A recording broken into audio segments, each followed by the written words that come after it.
Good evening, camera artist guild, and welcome. This is the Thursday image critique, and I am your host, George DeLoache. I'm a portrait artist and photographer's coach here in sunny Southern California. Well, I am very glad you're here, and I want to welcome everybody. We are getting more and more international members of the organization, along with adding plenty from the United States. So let me spin around here to the computer, and let's get the critique on the way. Okay, there.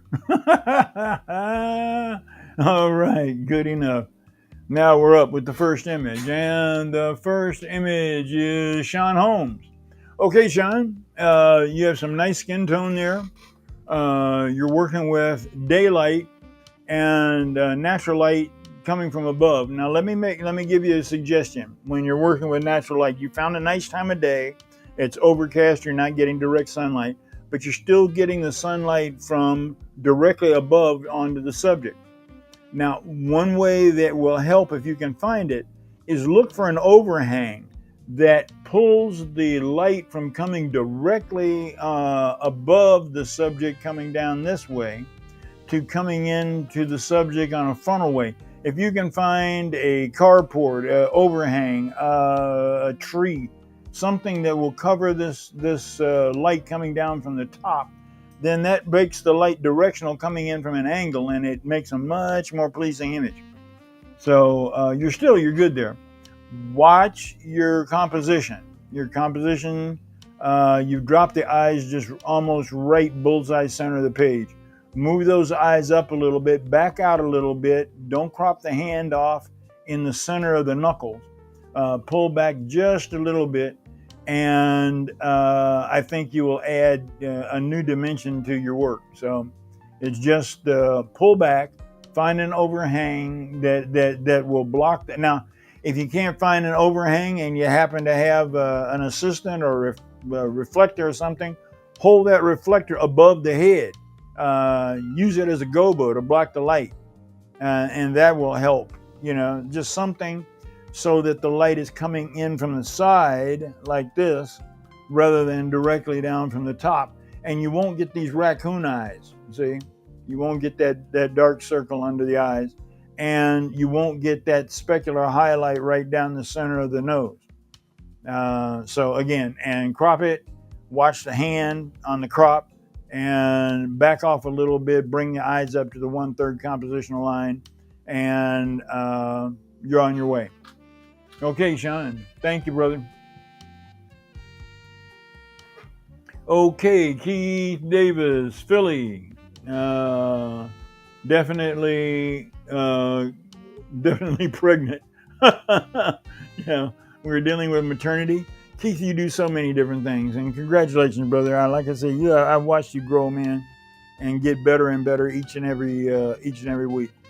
Interesting photograph. Again, I would mention the direction of the light coming directly in. It might be a little bit better if you brought that light out to about a 45-degree angle to your subject. That is, bringing it back out over into above and into this direction coming down here. Other than that, it's a cool image. I understand what you're trying to do. If you can kind of straighten that leg out a little bit, so that it's not tucked under quite so far. Excuse me, in the same direction as the other leg rather than kind of cross to it. And you're well on your way. Congratulations. Okay, let me see. Just want to make sure that, okay. Here we go. Diana Rutger. Diana, you have such a style that just sticks out, like you can definitely tell it's you when you take a look at your work. And I find this one very interesting.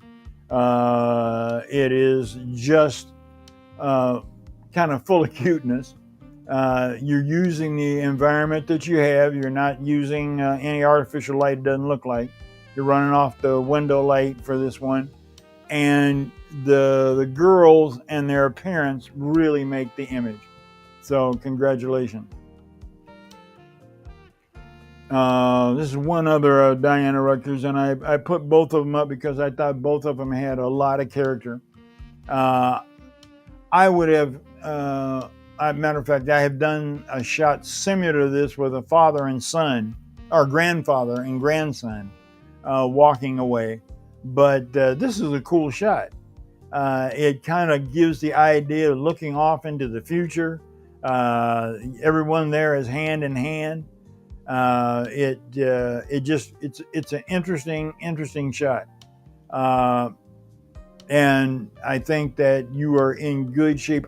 Only thing I would do, if I may be wrong, but I think this is the center line. And if it's the center line, just move the bride over to the center line. You move over to the center line and keep everything in the sidewalk. Now, if you can't keep everything even in the sidewalk going down like you had, but I think you can move this lady over just a little bit, everybody over just a little bit, put the bride in the center on the center line, and just kind of pick up the symmetry. Just a suggestion, but still, this is a great image, great stuff. Like I said, if you're not getting paid and getting paid well right now, you need to work on building your business because your work is there.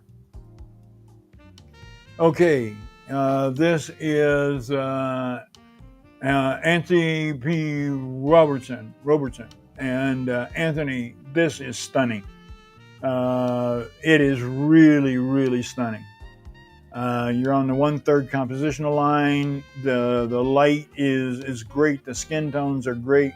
I like the idea of using the wrap here, kind of like as part of a symmetric thing. The fade in the background is great. I just really like it. I kind of wish I had done it.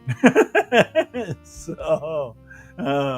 I can't claim it, but yeah, that's definitely something that I would enjoy doing, and you pulled it off extremely well. Congratulations.